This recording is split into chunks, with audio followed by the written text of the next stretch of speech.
خانم صاحبہ، اب ہم آج کے پروگرام کے آخری سوال کی جانب بڑھتے ہیں۔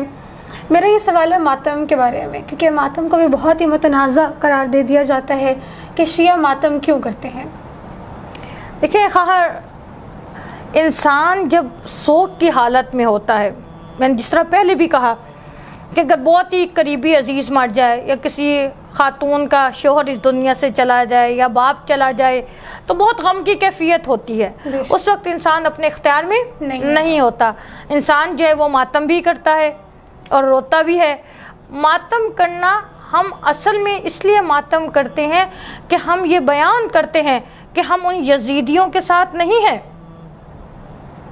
کہ جو کربلا میں امام حسین کے خلاف موجود تھے، بلکہ یہ ماتم اگر دیکھا جائے تو ہم ان یزیدیوں کے منہ پر ایک تماچا رسید کرتے ہیں کہ یہ ماتم جو ہم کر رہے ہیں یہ بے شک ہمارے دل کی آہ ہے کہ ہمارے پاس اور کوئی یعنی طریقہ نہیں ہے آنسو اور ماتم کے سوا کہ ہم اپنے احتجاج بھی کر سکتے ہیں، کہہ سکتے ہیں اس کو کہ ہم اپنے مولا کے ساتھ اس طرح سے کھڑے ہیں، اس طرح سے مولا کے غم میں برابر کی شریک ہیں جس طرح جناب زینب ام کلثوم وہاں پر موجود تھی۔